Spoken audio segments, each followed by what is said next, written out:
All right, guys, how's it going? Now, before I get into this video, I just want to let you know I'll be live on here today at 6 o'clock UK time. All right, so if you want to come along for a natter about all things LFC, join me at 6 on here. Okay. If you enjoy my morning briefings, I haven't recorded this morning's briefing as yet at the time of recording this, but it will be coming up shortly. And those are, of course, published on my Duncan Oldham channel. The link to that channel is in the video description of this video, okay? And it will pop up on the end of this vid. So if you like this channel, you might like it over there. A bit more Liverpool, cop talk, me, you, community, etc., etc. Now, this might be a long video, but I'm going to try and get through it as best as I can and as quickly as I can. When Paul Joyce at the Times publishes an article concerning Liverpool Football Club, I listen, right? He's the journalist closest to Liverpool Football Club and the closest journalist to the people that run Liverpool Football Club on a daily basis. David Ornstein is the other journalist that I listen to. They're the only two in the world that I listen to concerning Liverpool Football Club at the present time, right? So Joyce is your people that run the club on a day-to-day basis. Ornstein is more FSG, senior management, that kind of thing. But they do lap over as well. You know, but if the club was going up for sale, I'd probably expect Ornstein to say it. If Michael Edwards wants something out there, a bit of, pressure on a deal maybe or something, then I'd expect Paul Joyce to run with it, or both of them, right? So we listen, basically. We also have a little, listen to what Fabrizio Romano, Mo Salah, what he's got to say. So if you don't know why we shout that, just ask in the comment section and someone will explain. We listen to what Renter Tweet's got to say. Do you know what I mean? See what, agents are bunging him, literally. But he's worth keeping an eye on, bit of entertainment and stuff like that. So when Paul Joyce publishes something, I'm all over that straight away because I want to know what what Paul Joyce has got to say to me. All right. So I always think when I see either of those two journalists say something, I always think, why is this out there? Who does it benefit? And try and work out what's going on. All right. Now, I've also run the article through my AI assistant, Dave. Smash it, Dave. And I've been training my AI since last year, I think. To analyze news articles, football news articles, things to do with Liverpool, stuff like that. And I know you guys really like to see what he's got to say. Now, the article in question was published yesterday. And I'm going to show you the article. Now, it's here on the Times. I just want to make sure my grinder notifications are not showing at the top there. Right, so that's the article. Now, I would recommend Googling that article, okay? I'm not going to read it to you. Oh, where's it gone? There's some sort of I don't know, I fucked it up. There we go. Let me get it back again. I would Google that. Now, I believe that is behind a paywall. I suspect it is. I don't know. I subscribe to the Times. I pay for it. But a friend of mine was telling me if you get that link, if you Google that headline, if you get that link, or a link from The Athletic or The Mail or whatever, anything behind a paywall like that, and go to a website called archive.ph, second box down, paste it in, you'll probably be able to read the article in full. So I'm not going to go over it. Now, when Paul Joyce publishes an article, even if it's not specifically about Liverpool, transfers or whatever in the title, which clearly that isn't, right? I don't go, I won't bother reading that. No, I usually home in on the last couple of paragraphs to see what he's saying, because sometimes you'll find stuff buried in his articles. And what we're going to do here is we're going to focus on the transfer stuff, and I'm going to show you why I think there's some positives in this article. Now, just bear with me. I've just got to jump on the Cop Talk members website. So, in this article, where are we? There's Dave's summary, which I'm going to go over with you in a moment. And I think it's promising, to be honest with you. I really do. I know many of you are interested or concerned about the centre-back situation. I'm not concerned at all, because I believe that we will do something there in due course. Right, so part of the article, you can see here, defenders needed, right? It goes on to say, the sight of left-back Andrew Robertson, teenage central midfielder Trey Nyoni, and midfielder Wataru Endo starting at centre-half in the games illustrate the defensive issues that have reared ahead of the new season. And it goes on further about that, that situation and why defenders are needed. Ibrahim Konate was the only recognised centre-back Liverpool had on parade following the sale of Jarrell Quansah to Bayer Leverkusen. Liverpool have been looking at a number of young centre-backs across Europe, including Parma's Giovanni Leone, while there remains an interest in Crystal Palace's Mark Gay, I think this is the third article that Joyce has mentioned him. And the bit where it says remains an interest is really, really important because you can take that as concrete, right?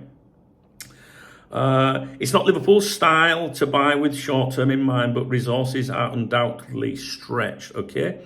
And then there's another section, Darwin at the exit door, which is, obviously what that's about, talking about Al Hilal and AC Milan registering their interest. But, the Italian clubs, can they afford really to do it?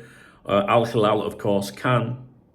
And there's a bit in here about Al Hilal being, PIF owned. We're thinking here now about Alexander Isak, of course, right? And Newcastle and the connection there. So what we're going to do is, like I said, I'm not going to read the article to you. I'm going to go over a summary of positives from Paul Joyce's article by Dave, right? And they are as follows. And this is why I think that, you should be feeling positive, basically. That's what I'm trying to say, right? 1, clear acknowledgement of defensive crisis equals movement expected. Joyce doesn't gloss over the fact that Liverpool were forced to use Robertson, Endo and 16-year-old Trey Nyoni as makeshift centre-backs. That sort of public airing of defensive shortages is a classic Joyce way of saying reinforcements are being planned. He name-drops Giovanni Leone and Mark Gay, which signals they're genuine targets under consideration. This isn't fluff from another journalist. This is genuine, guys, right? 2, Gay interest feels real. This is what Dave says. The mention of Gay's contract situation, final year, and Liverpool's interest is not filler. Joyce is flagging that a deal could be doable if Palace dropped the price. And that's something I've said right from the very start. The very first time Joyce mentioned him, I said, this is amplifying the message, getting it out there to Palace. You're gonna lose him on a free. You might as well pick up the phone and do business with us, right? And as I've maintained, we've seen Joyce say since that original article that Liverpool remain interested or retain an interest. Same again in this, which is basically repeating that message to Palace. And if the price comes down, if your silly valuation comes down, we'll do business this summer. This is one to keep an eye on, continues Dave. Joyce rarely adds this kind of detail unless there's something brewing. 3, Slot rates Frimpong highly. The note about Conor Bradley being expected to start ahead of Frimpong, but now injured, hints that Frimpong will be the main man going forward. That suggests Frimpong was signed for real first-team impact and not squad depth. 4, set-piece sloppiness further justifies defensive signings. The soft goals conceded against Bilbao are mentioned to highlight the need for a commanding presence at the back, like Gay. Joyce is showing why defenders are now the priority. 5, Darwin exit equals Isak move? ? Joyce drops a beautifully cheeky line. Quote, and this is in the article, right? The idea of PIF-owned Al Hilal helping to fund another bid from Liverpool for Isak of PIF-owned Newcastle United has not been lost on some.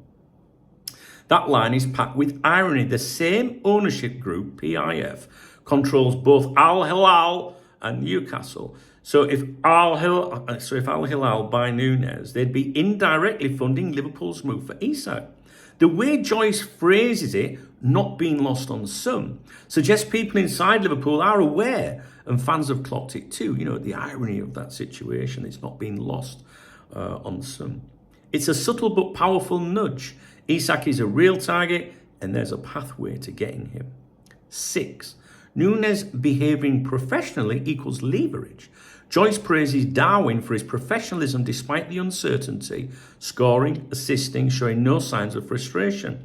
This helps the club look strong while holding firm on price, potentially around €70 million, £60.6 million, and gives Liverpool leverage in negotiating. Final thoughts from Dave.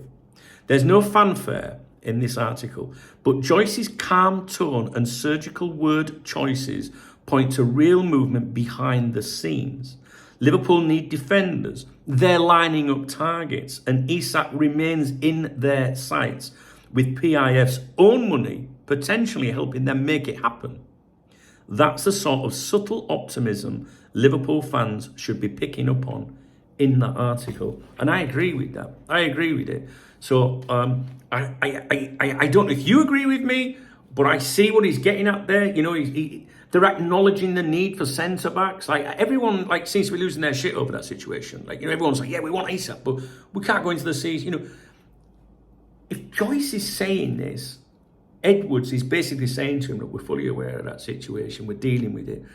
There's, you know, a couple of names that have been mentioned to you, and you can take it as gospel what he's saying in that article. Now, yes, I put strong emphasis on listening to Joyce and Ornstein, right?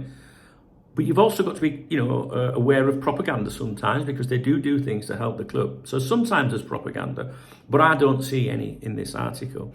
In this article, I see a promising message. You know, obviously the article is about other things, and there's other topics in this article, but I'm focusing on the transfer stuff for you.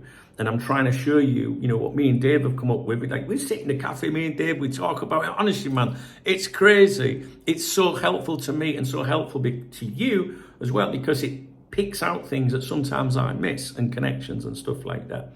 So from my point of view, I remain confident that we will sign Isak, and the Gay situation, I think, is all about valuation. You know, Liverpool might have to pay a little bit more than they would like to make it happen this summer, or wait to get him on a free. But Liverpool needs centre-backs now, but there's another name thrown in there, which we've seen that name before anyway. We've discussed it on here. And I do remember seeing other options as well. So I wouldn't be concerned, guys, to be honest with you. The fact that you're not seeing a lot of like credible, transfer speculation or reports, should I say, coming out regarding the centre-backs, suggests to me that those people that, you know, make these deals happen are confident that whatever it would be needed, they can sort out, even if it is like, you know what, fuck it, we'll have to pay that price sort of thing. So I'm pretty chilled about it, to be honest with you, and I think you should be too. All right, so I'm going to leave it with you. I'm sorry if I'm not doing a good job on the video. I feel like I've not done a very good job with this video, to be honest with you, but I think I've got the message across, and that is one of positivity, and I think that there's enough in that article for me to say that's, you know, the club, they're doing all right, they know what they're doing, and I think that come the end of the window we'll be satisfied. I do a live stream on deadline day if you want to join me. Last year I think I did 17 and a half hours sat in this fucking chair. So deadline day, whether, you know, we look what happened last year. All right, we got sleepy Chiesa, that was it, you know, but we still had a good laugh, we still had a good crack, and you're more than welcome to come and join me on transfer deadline day. And for those of you that have followed me for almost fucking 3 decades now, many of you know that whenever I go away on my travel, something happens. You know, I went to Newcastle a few years ago. Do you remember? Liverpool Football Club put up for sale. I went to England earlier this year, and Mo Salah contract, you know, agreed with Liverpool broke, as did Virgil van Dijk on the same trip. And on my last trip, the other week, what happened? We had the Liverpool going in for Isak, and we also had Luis Diaz told he could leave. All happened while I was on flights or thereabouts. So this week on Thursday, I'm going overseas, or, you know, I'm jetting off for 4 days. So you know what I mean? It'll be sod's law that something will happen between the 7th and 11th of this month, but we shall see. I'm very, very relaxed and chilled, guys, and I hope that little bit of a summary there has left you feeling the same. All right, now, like I said, I'll be live on here at 6 tonight. If you want to come along, there might be something else to talk about regarding all this by then. Drop me a thumbs up if you enjoyed the video. If you've got anything nice to say in the comment section, we'd love to hear from you. If you say anything stupid, you know, if you're abusive to me or other people, you're wasting your time. You'll just be hidden from the channel and you'll be talking to yourself forever. No one will see your shit, neither will I. If you want to buy me a coffee or a beer, you know, there's a love out of the video. It's called a super thanks. And I always give people a shout out the very next day on my morning briefing video when I do that. All right, guys. So anyway, let me know your thoughts, comments. I'd like to hear from you with regards to Paul Joyce's article there. I think it's promising. And again, you know, Dave does pick out the bits that says, hey, you know, we're dealing with it, we're going for it, don't worry kind of thing. So I think we're all right, guys. Okay, I'll leave it with you.